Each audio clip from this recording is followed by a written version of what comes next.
It started at 4:43 am. The noise jolted me awake. It sounded like there was a giant truck revving its engine right there in our bedroom. Exhaust fumes wafted in through the open window. It was a bad way to start the day. "What is that?" moaned my wife. We'd both slept poorly, because our daughter had crawled into our bed at 1 am and kept kicking us in the face until we were both half hanging off the bed while she snored away. "Start of the apocalypse," I groaned. "Go back to sleep." "No way can I sleep through that racket," said Vanessa. She rolled out of bed and shut the window. That helped a little, but it still sounded like war out there. She pulled the curtains back and looked through the window. "It's the fucking neighbour, mowing his lawn before the sun is up. We need to have a heart-to-heart with him. Let him know that's not okay." Keegan, our daughter, woke up crying. "Guess that's that," I muttered, getting out of bed myself. "I'll go talk to him after some coffee." "Bring me some too," said Vanessa. "Papa, bring me some Smarties," said Keegan. No Smarties for breakfast. Banana or toast, but not Smarties." "Fine," huffed Keegan. "Toast, cut into shapes," I sighed. This was really the last thing I wanted to be doing at 4:45 on a Saturday morning, making coffee and cutting toast into animal shapes instead of drooling in my sleep and dreaming of a gentler world. I went into the kitchen and started the coffee and toast, and then looked out the living room window. Sure enough, there was Mr. Limsky mowing his damn lawn in his damn bathrobe, no less. That was another thing that I had no desire to do. Get into it with him about this, or really talk to him about anything ever beyond a friendly wave and a howdy neighbour. By the time I was awake enough to form a coherent thought, it was almost 6 though, and I had consumed 4 cups of coffee. Mr. Limsky was still at it, which was strange, because his yard isn't very big at all. It shouldn't take more than a 40-minute mow job. But here it was, an hour and 15 minutes later, and he was still at it. I got semi-dressed and stumbled outside. I walked across my own yard, which, I noted, needed mowing itself. Maybe I'll tell him that if he mows my lawn and promises to never start so early again, I'll let it go. But I knew that I wouldn't do that. I was a coward. As I got closer, I observed with some confusion that his lawn was already mowed. He was going over it a second time now. I walked up to our property line, denoted by the contrast between mowed and unmowed grass, and started waving my hands in the air, waiting for Mr. Limsky to notice me. He never did. He just stared straight ahead and kept pushing the mower. "Hey!" I shouted, but it was no good. I could barely hear myself, and so I knew that he wouldn't be able to hear me from across the lawn, right behind the lawnmower. God damn it. I walked across his yard until I was right behind him. "Hey!" Nothing. I tapped on his shoulder. Nothing. He just kept pushing the lawnmower onward over the already mowed lawn. I didn't know what to do. I'll catch him after he finishes, I guess. He's in the zone.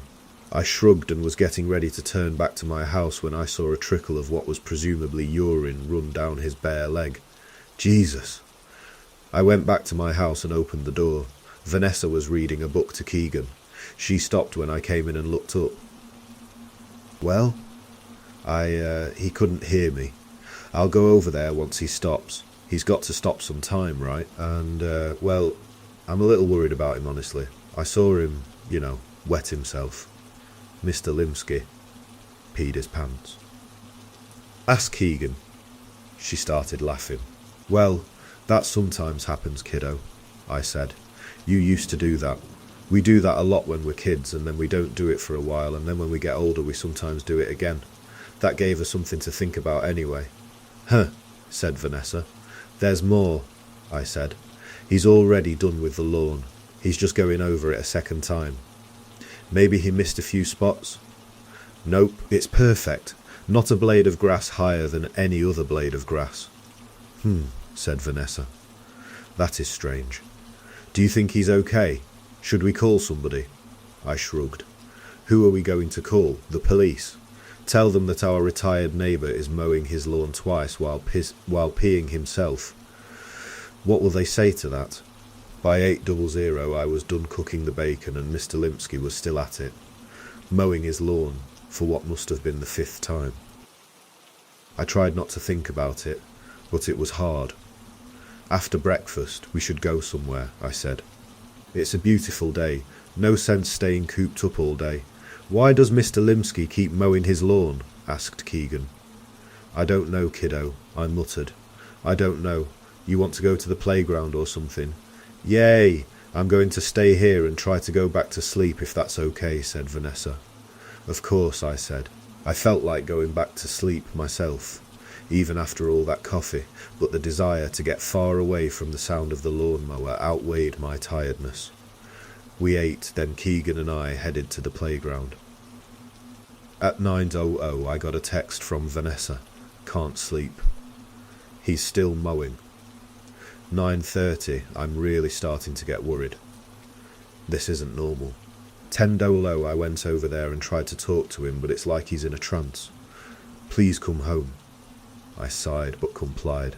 I rounded up the kid and drove home. I felt a deep sense of unease that grew more intense the closer I got to home. You're afraid of an old man mowing the lawn? I chided myself. It didn't work, because my instinctive answer was yes. I turned onto my street and prayed that Mr. Limpsky would be done mowing the lawn by now.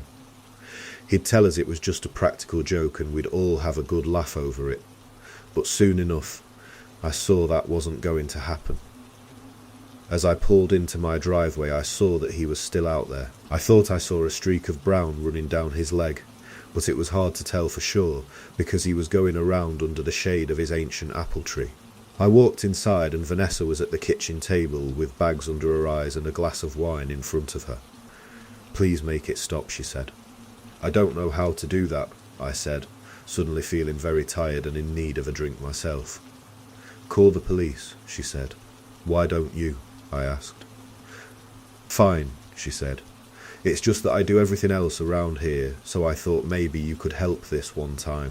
I held my tongue. I did plenty around there, but I knew that now wasn't the time to point that out.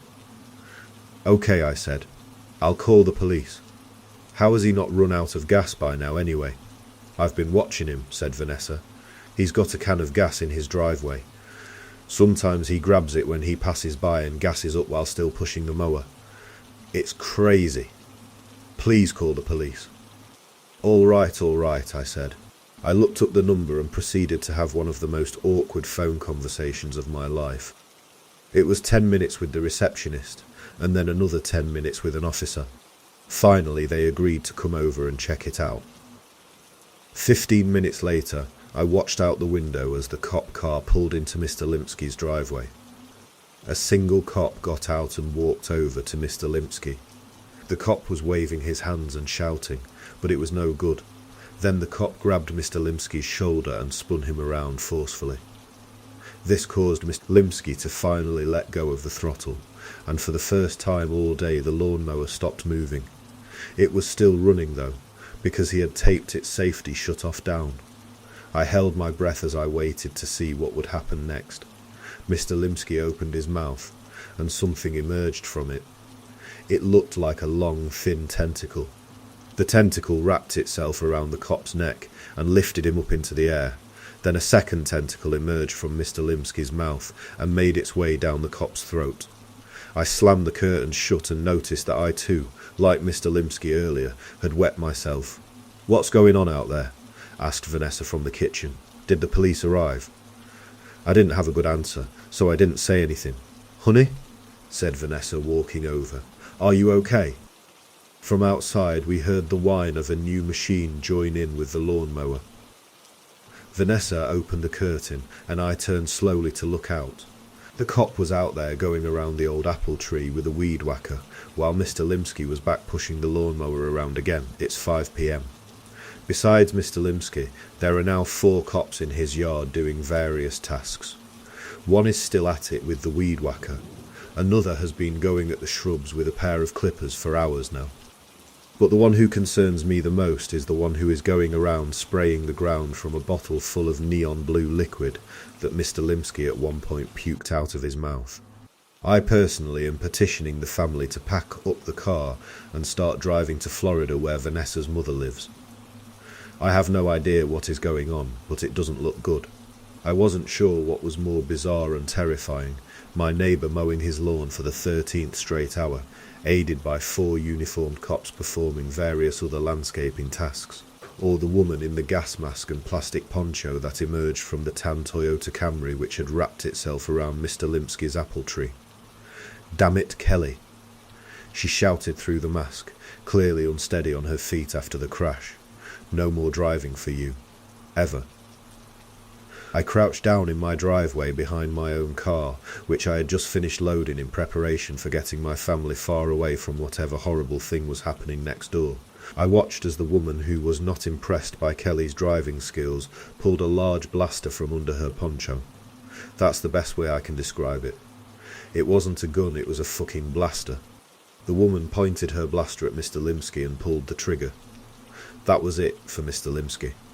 He exploded in a horrible mess of neon blue gore. A still writhing tentacle flew through the air and slapped against the windshield of the Camry. I saw the wipers go on in an effort to clear the thing away. I turned and saw my wife looking out the window of our house in horrified amazement. She had her hand over our daughter's eyes. Keegan was prying away at Vanessa's finger in order to get a look at the excitement. Me? I'd had enough excitement for the day. I had no idea who the blaster woman was, but I knew that she had a blaster, and I struggled to come up with some way to get my family out of there without drawing anybody's notice. The woman turned her blaster to each of the 4 cops in turn and quickly reduced them into 4 gooey globs of neon blue slime. If I can just get back inside without her noticing me, we can slip out the back and Uber it out of Dodge. Doesn't matter where, just somewhere far away. "You!" shouted the woman. Her poncho was absolutely drenched with the insides of the things she'd just blown apart. "Hiding behind your car. Stand up slowly." Shit, I stood up with my hands in the air. "Please don't blast me," I said. "I'm not one of them." "I swear." "We'll see about that," she said. "Meanwhile, your neighbour, Mr. Limpsky. He lived alone, yes?" "That's right," I said. "His wife died last year." Poor guy. I looked over at the puddle of strange gore that used to be Mr. Limpsky. Poor guy indeed. "Here's what's going to happen. I'm going to go inside Mr. Limpsky's house and get cleaned up. You're going to go inside your house and wait there for us. If you try anything smart, I promise you that you'll end up like your neighbour here. Not a pretty sight, you agree?" I took one more look, fought back the urge to puke, and nodded my head in earnest agreement. "Same goes for your family. I see them through the window." "Got it?" "Inside." Now, I didn't need any more encouragement. I ran back inside my house, back to Vanessa and Keegan. "Who is that?" asked Vanessa. "What's going on?" "You think I know?" I snapped. Then I sighed. "I don't. But I think maybe she's a good guy. I mean, she blasted those things out there. What if Mr. Limpsky was the good guy?" asked Keegan. "What if there are no good guys?" asked Vanessa. "I don't know," I said. "I don't know. But I think we have to take that chance. If she's a bad guy, then we're few, then it's bad no matter what we do, I think. So I think we just have to think positively about this and hope that she's a good guy." "Think positively," said Vanessa. "Think positively. How about we think about survival?" I gritted my teeth. "That's what I'm saying, dear. I think that our best chance at survival is to stay put and talk things over nicely with the lady in the gas mask." "What's survival?" asked Keegan. "It's what we're all trying to do, kiddo," I explained, "on a day-to-day basis, and none of us will finally pull it off." "What?" "It means trying not to die," I said. "Are we going to die?" "Someday, kiddo. Someday a long, long time from now." I wasn't sure about that, of course, but what else could I say? "Hey, you want to watch Tumbleleaf? Fig the Fox?" "Okay," said Keegan. I got an episode going, and then went into the kitchen where Vanessa was pacing around in a circle. "Are you sure about this?" she asked. "Waiting here for them to come to us?" "No," I said. Okay, she said. I trust you. And I love you.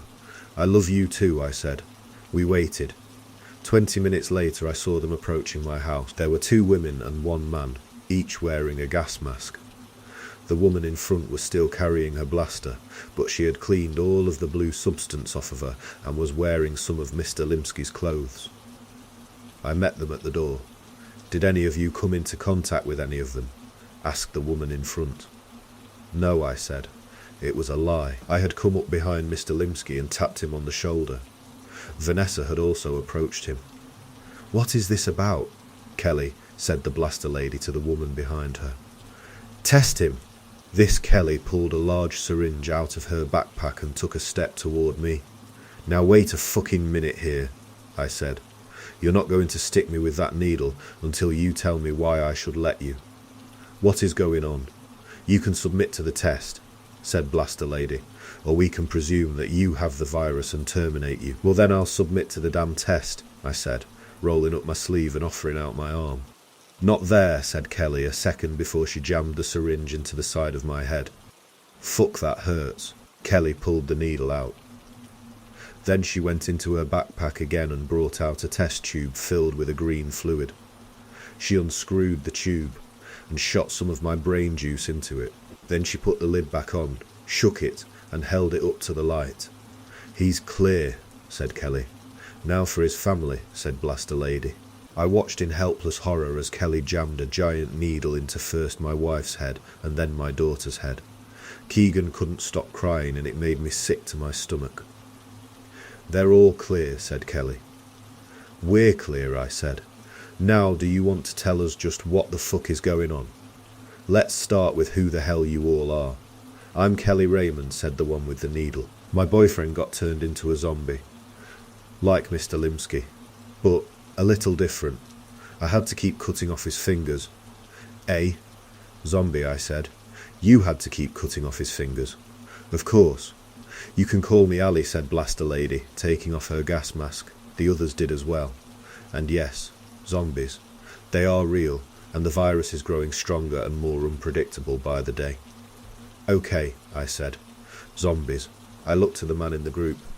And you are? Martin Henwood, said the man. I was a former colleague of your neighbour before he retired. Ah, I said.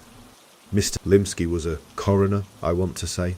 Mortician, said Martin, and he was a true artist, which is why I had to call him out of retirement for my latest job. Martin was obviously upset and fighting back tears, but he went on. A body came in for burial. The dead woman had apparently murdered her boyfriend in a particularly brutal way. There were rumours that the necklace she still wore, even after her supposed autopsy, was cursed. It was a strange case indeed, because for starters, I saw no sign that an autopsy was ever performed. I suspected that the medical examiner had gotten spooked by the rumours, and had opted to rule the death a suicide without actually cutting into the body. Then too, as I looked her over, I saw that the necklace had no clasp. There was no way to get it off without cutting it off. I had the worst headache of my life, but I tried to stay focused. Let me guess. The necklace made her a zombie? We think that's the case, said Ali. Tell him what happened next, Martin. Martin cleared his throat. Well, I thought the whole matter was nonsense. A cursed necklace? I'm a man of science, not superstition. Or I was. When I started the embalming process, that's when I began to think twice. What came out of the body was not any kind of blood that I have ever seen in my 25 years of experience. It was I finished up for him. Neon blue. Just so, said Martin. And that's when I called Chuck Limsky. He had never encountered anything like that before either, and in fact didn't believe me. He wanted to see for himself, so he came over and I showed him the body. Like me, he was both fascinated and baffled. He wanted to spend some time with the body, so I left to get us sandwiches. When I got back, Chuck was standing in the morgue, dripping with blue slime, and the body was gone. What happened? I asked. It exploded, he said. The body just exploded. Ugh, I have to go home and clean up, but I'll be right back. I've never seen anything like this. He left, and that was the last I saw of him until Martin trailed off and broke down into sobs. We caught up with Martin shortly after, said Ali. We had heard about the case of the necklace girl and thought it smelled strongly of zombie. Martin told us what had happened and brought us to Mr. Limpsky's house, and now here we are in your living room. What about the necklace? I asked, fighting back the thousands of thoughts fighting for control of my mind. Where did it come from? How does it turn you into a zombie? That's one of the things we're going to find out, said Ali. We have it with us, and are going to run it through a variety of tests. Typically the virus is spread in the usual ways, like somebody coughing on you, or exploding on you. The necklace is a new development. We are seeing a lot of new developments. We have been dealing with the basic zombie virus for some time now, and containing it well, but now things have changed. Our ultimate goal is to find a vaccine for the new super strains, but first we need to fully understand what we're up against. I looked over to the couch across the room, where Keegan was sitting on Vanessa's lap, still watching Fig the Fox. Vanessa was listening intently to our hushed talk, and I could see the terror etched into her face. I'm sure it was etched into mine as well. It's not safe for you here anymore, said Ali. The people I used to work with, yes, they are concerned about the zombies, but they are just as concerned with people finding out about the zombies. They are ruthless, and will be here within a day or so. Besides, we need a new ride since Kelly wrecked our car. She is never allowed to drive again. I happen to notice that you have a nice, roomy SUV out there. That could fit us all. And it will. We'll rest up for a few hours. Then we'll torch Mr. Limpsky's property. Then we hit the road. It's up to you. Come with us, or stay behind for them to find you. All right, I said. Let me talk it over with my wife. We're on the road now. Ali's driving. I'm obviously not going to say where we're going. I just wanted to let everyone know that the zombie apocalypse is coming if we don't get there in time.